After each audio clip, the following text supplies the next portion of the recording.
Jangankan Pangeran Diponegoro, Patimura.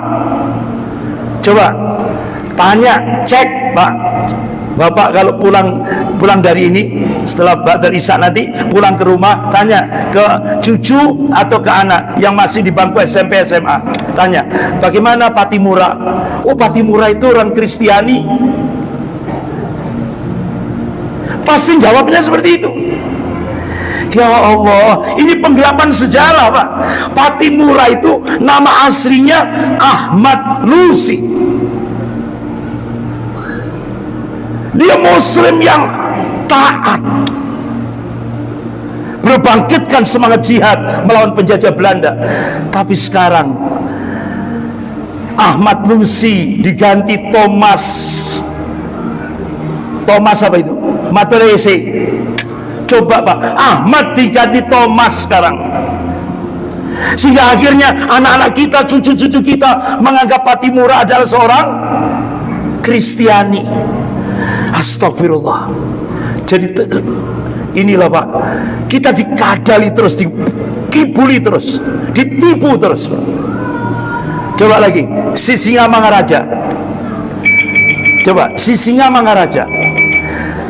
Bapak ibu nanti kalau tanya ke anak sekarang yang duduk di bangku SMP SMA, si Singamangaraja itu agamanya berhala,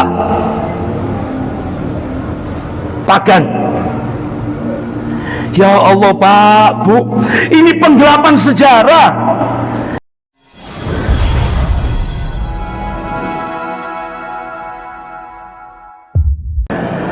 Bapak-bapak, ibu-ibu yang dimuliakan Allah, saya lanjutkan sedikit. Tadi sudah saya sampaikan, organisasi Budi Utomo itu sikapnya terhadap agama, dia anti Islam politik dan anti Arab. Sehingga ternyata organisasi Budi Utomo itu punya buletin namanya Jawi Hiswara, tanggal 11 Januari 1918. Itu dicatat oleh pakar sejarah, guru besar ilmu sejarah Universitas Padjadjaran Bandung, yaitu Profesor Ahmad Mansur Suranegara. Jadi buletin Pak Jawi Hiswara yang dikeluarkan oleh organisasi Budi Utomo itu menulis dalam buletin itu. Jadi Rasulullah SAW itu disebut dalam buletin itu pezina dan pemabuk. Jadi di Indonesia ini organisasi pertama kali yang menghina Rasulullah sebagai pezina dan pemabuk itu adalah organisasi Budi Utomo. Tanggal 11 Januari 1918 Masehi. Ini Bapak-bapak, ibu-ibu yang dimuliakan Allah. Akan tetapi inilah Pak, liciknya penjajahan Belanda itu. Umat Islam yang mayoritas di Indonesia ini, bahkan organisasi dunia, lembaga riset dunia The Pew Forum on Religion and Public Life menempatkan Indonesia menjadi ranking pertama jumlah penduduk muslim terbesar seluruh dunia. Tapi anehnya, umat Islam seluruh Indonesia yang diperingati setiap tahun itu bukan Serikat Islam, tapi yang diperingati oleh umat Islam setiap tahun adalah Budi Utomo tiap tanggal 20 Mei. Benar enggak? Benar enggak? Aneh kan? Padahal ustadz ulama, ya kan, seringkali menyampaikan satu hadis sahih.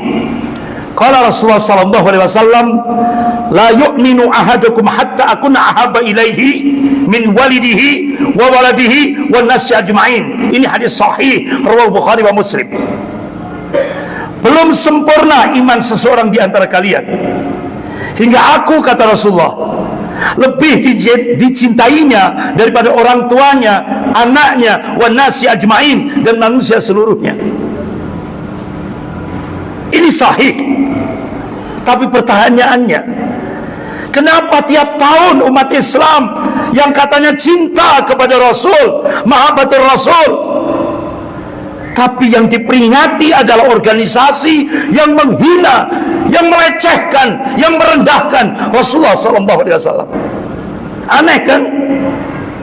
Ini dampak daripada penjajahan.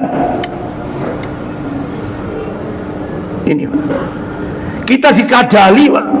Apa dikadali itu, Pak?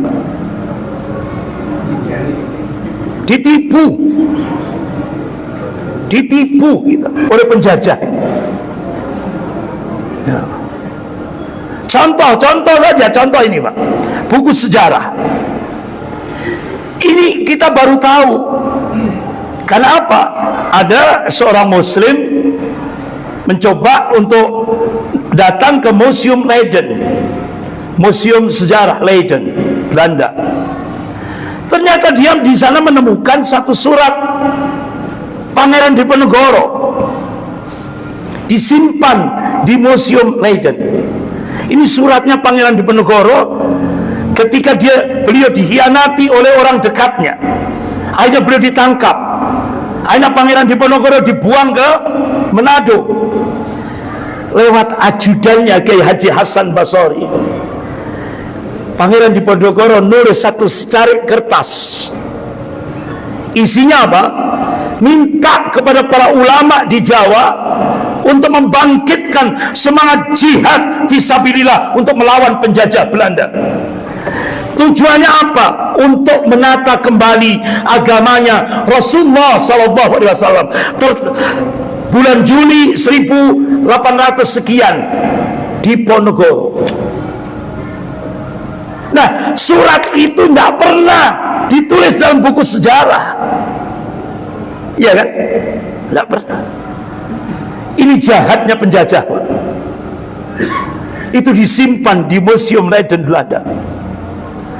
Sehingga akhirnya anak-anak kita sekarang ini, cucu-cucu kita sekarang ini, itu diberikan buku sejarah Pangeran Diponegoro. Kenapa Pangeran Diponegoro berperang? Karena tanahnya dicaplok. Ini kan penggelapan sejarah.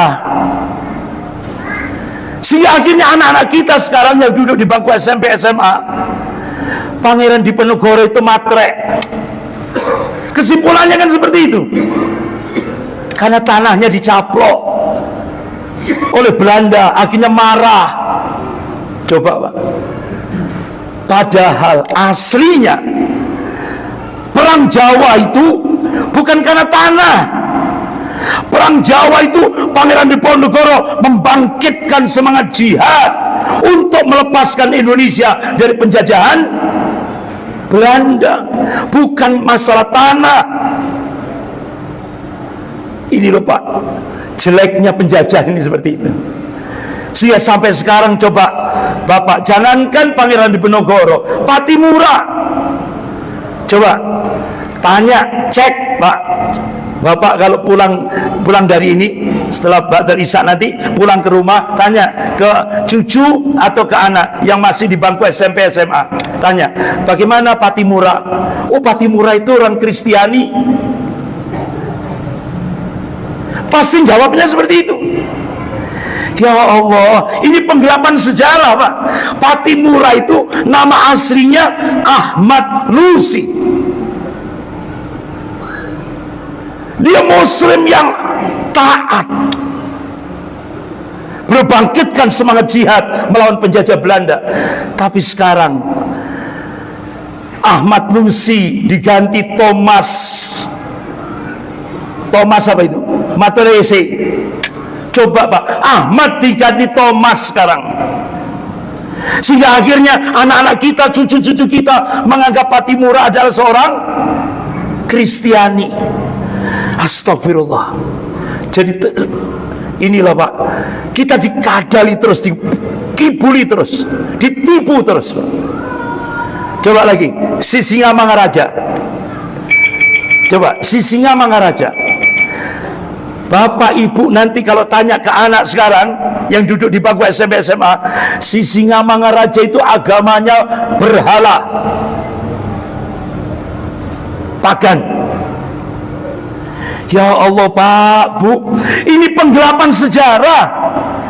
Si Singamangaraja itu seorang muslim yang taat. Coba stempelnya saja itu kalimah, kaligraf khat Arab, benderanya khat Arab, ada la ilaha illallah Muhammad Rasulullah. Kok sekarang anak-anak kita dijejali dengan itu? Si Singamangaraja agamanya animisme. Astagfirullah. Ini Pak. Makanya Pak, Bu, kalau bisa remaja-remaja masjid itu kalau bisa beli buku yang ditulis oleh Profesor Ahmad Mansur Suryanegara. Ini beliau pakar ilmu sejarah. Beliau jadi rujukan di tokoh-tokoh Islam di Indonesia ini. Jadi beliau nulis buku judul Sejarah yang Original. Pertama, memang diawali dengan menemukan sejarah. Diberi judul Api Sejarah jilid pertama, Api Sejarah jilid kedua. Jadi tebelnya sekian Pak. Jilid pertama, jilid kedua. Nah itu. Jadi begitu beliau meluncing Api Sejarah pertama, ya Allah, ini orang-orang yang terutama orang-orang sekuler Pak, langsung menugaskan pencuri yang ahli di bidangnya, ngobrak-ngabrik rumahnya Profesor Ahmad Mansur Suryanegara. Apa yang diambil? Bukan barang berharga. Yang diambil flash disk. Itu yang diambil supaya Profesor Ahmad Mansur Suryanegara tidak melanjutkan launching Api Sejarah jilid 2. Karena jilid 1 sudah menggoncang Pak, karena satu-satunya penulisan sejarah. Kalau dulu yaitu pimpinan pusat Muhammadiyah, guru besar ilmu sejarah UGM, siapa Pak? Pak Kunto Wijoyo. Itu beliau dulu PP Muhammadiyah, itu pakar sejarah di UGM, guru besar ilmu sejarah di UGM, Universitas Gadjah Mada. Nah sekarang tinggal satu ini, Profesor Ahmad Mansur Suryanegara. Alhamdulillah Pak, walaupun itu dicuri, ya, alhamdulillah ternyata Pak Mansur Suryanegara beliau sudah paham Pak, kalau ini sudah dimunculkan, otomatis itu akan membuat marah orang-orang sekuler yang ingin melemah, yang ingin menjauhkan generasi muda Islam dari sejarah yang asli. Akhirnya alhamdulillah beliau gandakan flash disk itu Pak, digandakan beberapa flash disk, akhirnya ditaruh ke sana, ditaruh ke sini dia, sehingga kalau itu yang dicuri itu cuma satu itu, alhamdulillah beliau masih ada yang serpan yang lain. Alhamdulillah beliau terbitkan Api Sejarah jilid 2. Alhamdulillah. Jadi sekarang seluruh Indonesia itu kalau baca sejarah itu rujukannya adalah apa yang ditulis oleh Profesor Ahmad Mansur Suryanegara. Judulnya Api Sejarah jilid 1, jilid 2. Jadi kalau bisa Masjid Istiqomah punya itu, ya kan? Itu kan insya Allah dijual online itu Pak, insya Allah. Jadi bisa dipesan itu. Jadi supaya nanti generasi muda Islam itu paham betul sejarah yang asli. Jangan seperti sekarang. Karena sekarang ini sejarah tergantung siapa yang berkuasa Pak. Benar enggak? Sejarah itu sekarang tergantung siapa yang berkuasa. Contoh, kalau dulu pelaku pemberontakan komunis adalah PKI, pelaku. Nah sekarang PKI jadi korban, bukan pelaku. Ya kan? Benar nggak? Sekarang PKI, Partai Komunis Indonesia, bukan lagi pelaku, tapi korban. Berarti sejarah dirubah. Yang pelakunya adalah TNI dan umat Islam. Nerima ndak umat Islam ini? Jadi kita sekarang difitnah umat Islam dan TNI pelaku pemberontakan komunis di Indonesia. Coba Pak, sejarah sudah berubah. Bapak-bapak, ibu-ibu yang dimuliakan Allah. Bahkan Dr. Steven, ini pakar sejarah Belanda, menulis sejarah Budi Utomo lengkap rinci. Ini bukunya, diberi judul Tarekat Mason Bebas dan Masyarakat di Hindia Belanda dan Indonesia tahun 1704 1764 sampai 1962. Ternyata organisasi Budi Utomo termasuk kepanjangan organisasi Zionisme Yahudi Internasional. Ini pakar sejarah Belanda. Akhirnya apa yang terjadi? Haji Umar Said Cokroaminoto langsung membentuk Laskar Kanjeng Rasulullah SAW, melakukan perlawanan terhadap organisasi Budi Utomo. Akhirnya apa yang terjadi? Tepat tahun 1935 organisasi Budi Utomo bubar, Pak. Karena perlawanan dari Serikat Islam. Nah ini, Bapak-bapak, Ibu-ibu yang dimuliakan Allah, bagaimana saat itu kalangan pemuda, Masya Allah, pemuda-pemuda seluruh Indonesia solid. Saat itu, sebelum kemerdekaan, tepat tahun 1928 Oktober 1928, sampai akhirnya mengambil satu keputusan. Kami putra dan putri Indonesia mengaku bertumpah darah yang satu tanah Indonesia. Ini ejaannya ejaan lama, OE, ya. Kami putra dan putri Indonesia mengaku berbangsa yang satu, bangsa Indonesia. Kami putra dan putri Indonesia menjunjung bahasa persatuan, bahasa Indonesia. Pemuda-pemuda Indonesia solid. Nah, Bapak-bapak, Ibu-ibu, Kiai Haji Ahmad Dahlan, Allahumma yarham, pendiri Perserikatan Muhammadiyah, Kiai Haji Hadratus Syekh Hasyim Asy'ari, pendiri Nahdlatul Ulama. Jadi Muhammadiyah dan NU bersatu memunculkan organisasi politik yang pertama, yaitu Masumi. Ini Masumi. Sehingga saat itu Bapak-bapak, Ibu yang dimuliakan Allah, Presiden Soekarno mencoba merayu tokoh-tokoh NU, diajak untuk ke Mekah, ya kan? Akhirnya NU keluar dari Masumi, sehingga akhirnya muncullah Nasakom, ya kan? Nasionalis agama komunis. Kalau dulu nasionalisnya PNI, pimpinan Soekarno, Partai NU, kemudian komunisnya PKI. Kira-kira sejarah berulang tidak sekarang? Sejarah berulang tidak? Allah mengabarkan sejarah akan berulang. Sekarang sejarah berulang. Sekarang PNI-nya diganti putrinya. Apa namanya? Apa namanya, Pak? Ini benar ini. Mohon maaf saya nggak bawa hadiah ini. Jawabannya benar. Kalau dulu PNI, sekarang PDIP. Agamanya kalau dulu Partai NU, sekarang Islam Nusantara. Benar enggak? Kalau dulu komunisnya PKI, sekarang PKI Perjuangan. Nasakom jilid 2. Ini sejarah berulang. Bapak-bapak, Ibu yang dimuliakan Allah, pada saat itu, sebelum dirumuskan dasar negara, terjadi perdebatan ilmiah antara tokoh Masumi, yaitu Bapak Muhammad Natsir, Allahumma yarham, bersama Presiden pertama Republik Indonesia, Soekarno.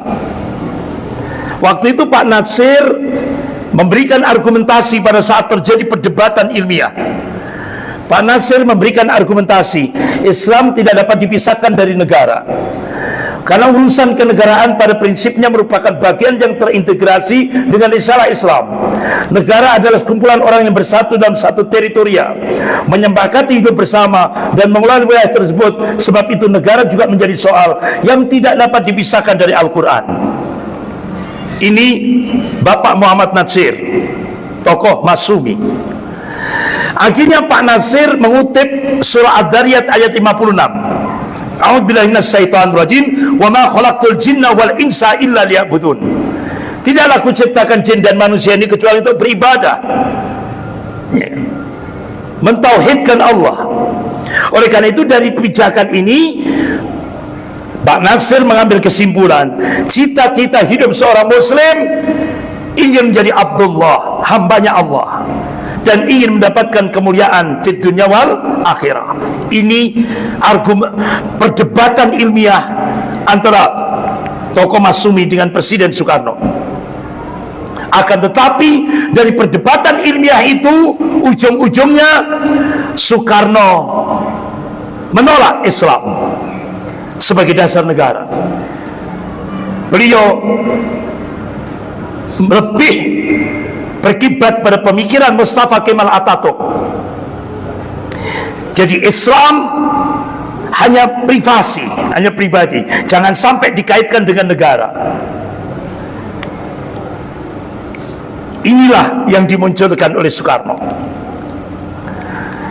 Bapak Ibu yang dimuliakan Allah, sehingga pada masa perumusan dasar negara terjadi pertarungan ideologis antara kelompok nasionalis Islami dengan nasionalis sekuler. Pertarungannya cukup keras, Pak. Tapi beda dengan sekarang. Kalau dulu Bapak Ibu, pada saat pertarungan itu selesai salaman bersama, salaman dan makan bersama. Kalau sekarang kan enggak, berbeda langsung jebloskan ke penjara, berbeda pendapat langsung jebloskan ke penjara. Itu sekarang. Kalau dulu enggak, pertarungan ideologis setelah selesai langsung kumpul, berangkul-rangkulan. Nah, itu. Jadi benar-benar gentleman nih, dulu itu, Pak. The founding father, pendiri negara Republik Indonesia. Jadi waktu itu Bapak Ibu yang dimuliakan Allah, kelompok nasionalis Islam, nasionalis sekuler, waktu itu Soekarno minta supaya individualisme, liberalisme dijadikan pijakan dalam kehidupan berbangsa dan bernegara. Alhamdulillah, ternyata dari kalangan nasionalis sekuler ada 3 tokoh, yaitu A.A. Maramis, ini dari Kristiani, Pak Supomo, ya. Supomo ini pakar konstitusi negara waktu itu, ya kan. Kemudian Sukiman dari golongan nasionalis sekuler menolak permintaan Soekarno, ditolak. Kenapa? Indonesia ini orang punya adat ketimuran, tidak bisa disamakan dengan Barat. Individualisme, liberalisme tidak bisa. Alhamdulillah, saat 3 tokoh ini menolak, akhirnya Kiai Haji Agus Salim, Allahumma yarham, tokoh Serikat Islam, menyuguhkan secara elegan itu. Jadi kata Kiai Haji Agus Salim, demokrasi Eropa menunjukkan pada kita suara yang banyak itu hanya sebagiannya terdiri dari aliran yang berkeyakinan tepat, ditambah dengan sebagian besar suara dari satu golongan tengah yang tidak tentu berkeyakinan sama. Mufakat yang kita cari berlainan sekali dengan demokrasi Barat.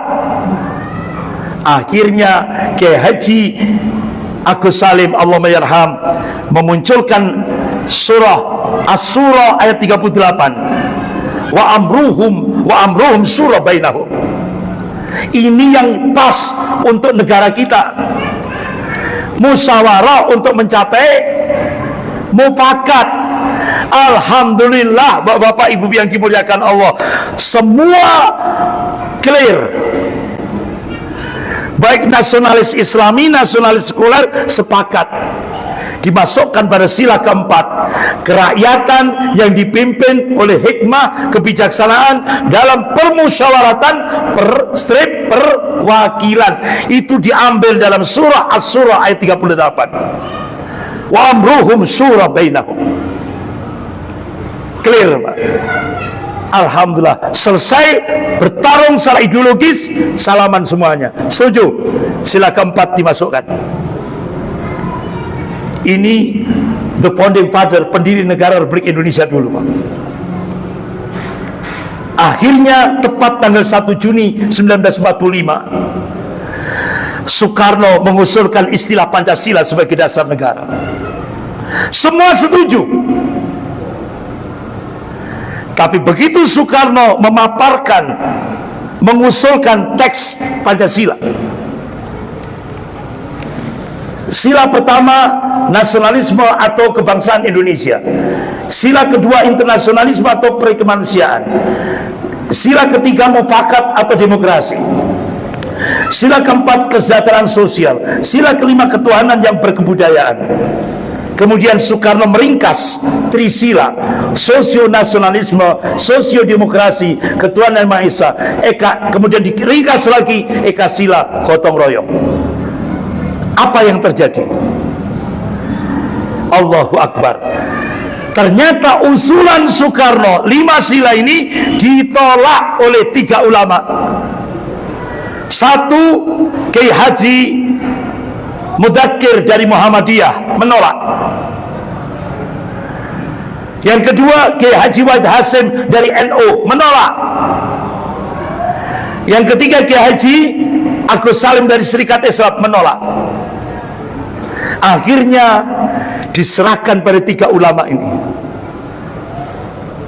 Diserahkan pada 3 ulama ini, Pak, untuk menyusun dasar negara Republik Indonesia. Bapak-bapak, ibu yang dimuliakan Allah, akhirnya dibentuk tim 9. Dibentuklah tim 9. Soekarno, Bung Hatta, Maramis, Abdul Qahar Mudzakkir dari Muhammadiyah, Abikusno Cokro Suyoso, Kiai Haji Agus Salim dari Serikat Islam, Ahmad Subarjo, Muhammad Yamin, Wahid Hasyim dari NU. Ini 9 tim ini kumpul bersama. Ini Soekarno, Bung Hatta, dan tim 9 yang ini tadi orangnya sepakat dan menandatangani hasil rumusan yang ditulis oleh 3 ulama ini. Kiai Haji Mudzakkir dari Muhammadiyah, Kiai Haji Wahid Hasyim dari NU, Kiai Haji Agus Salim dari Serikat Islam. Lahirlah Piagam Jakarta. Ini perjuangan 3 ulama, Kiai Mudzakkir dari Muhammadiyah, Kiai Wahid Hasyim dari NU, Kiai Haji Agus Salim dari Serikat Islam. Lahirlah Piagam Jakarta. Dan ini sampai hari ini, tiap hari Senin kalau upacara dibaca sampai hari ini, yang sering disebut dengan pembukaan Undang-Undang Dasar 1945. Bukan Piagam Jakarta. Diganti, Pak. Ya kan? Diganti. Ini penggelapan sejarah. Kenapa 3 ulama kita dulu dari Muhammadiyah, NU dan Serikat Islam menulis Piagam Jakarta sebagai rumusan dasar negara Republik Indonesia? Karena apa? 3 ulama ini ittiba kepada Rasulullah SAW. Ketika Rasulullah mendirikan daulah di Madinah, Rasulullah memunculkan agreement Piagam Madinah. Kalau Rasulullah Piagam Madinah, umat Islam Piagam Jakarta. Jadi 3 ulama kita itu ittiba mutaba'ah kepada Rasulullah SAW.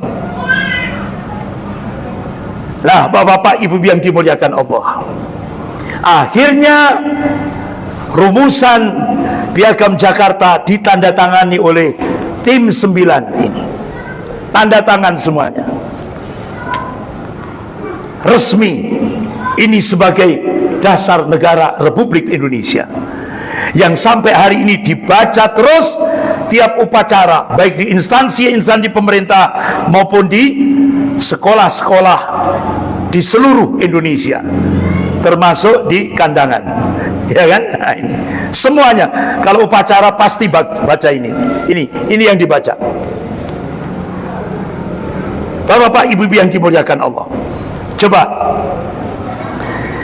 kita teliti, Pak, mulai alinea pertama, bahwa sesungguhnya kemerdekaan itu ialah hak segala bangsa, dan oleh sebab itu maka penjajahan di atas dunia harus dihapuskan karena tidak sesuai dengan peri kemanusiaan dan peri keadilan. Alinea kedua, dan perjuangan pergerakan kemerdekaan Indonesia telah sampailah kepada saat yang berbahagia dengan selamat sentosa mengantarkan rakyat Indonesia ke depan pintu gerbang negara Indonesia yang merdeka, bersatu, berdaulat, adil dan makmur. Jadi tujuan kemerdekaan Indonesia merdeka, bersatu, berdaulat, adil dan makmur. Itu tujuan Indonesia merdeka. Puncaknya adil dan makmur. Nah, Pak, Bu, coba bandingkan apa yang ditulis oleh 3 ulama kita, alinea pertama, alinea kedua, dengan Bapak Ibu ketika membuka kitab fikih tentang maqasid syariah, tujuan menegakkan syariat, sama enggak? Coba, ini tujuan negara Republik Indonesia, ada 4 poin. Kalau kita buka dalam kitab fikih, ini tujuan penegakan syariat. Allahu Akbar, ternyata 3 ulama kita itu tadi sudah memasukkan dalam alinea pertama, alinea kedua, tujuan dibentuknya negara Republik Indonesia itu sama dengan tujuan maqasid syariah. Ini, Pak.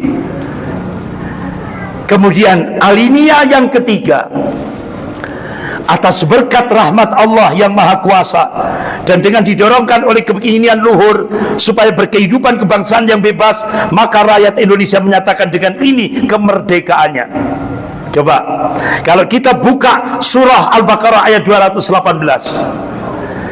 Jadi kalau sudah hamba Allah ini mengamalkan amanu wa hajaru wa jahadu fi sabilillah, baru rahmat Allah diturunkan. Dan ini ternyata alinea ketiga itu aplikasi daripada surah Al-Baqarah ayat 218. Jadi pahlawan-pahlawan kita dulu itu mengamalkan amanu wa hajaru wa jahadu fi sabilillah, baru Allah turunkan rahmat. Ini, Pak. Kemudian alinea yang keempat, itu yang menjadi kompromi seluruh tim 9 itu, Pak. Bapak, Ibu yang dimuliakan Allah. Jadi Pancasila itu ijtihad ulama. Ini perjuangan dari 3 tokoh nasional, 3 ulama kita, yaitu Kiai Haji Abdul Qahar Mudzakkir dari Muhammadiyah, Kiai Haji Wad Hasim dari NU, dan Kiai Haji Agus Salim dari Serikat Islam.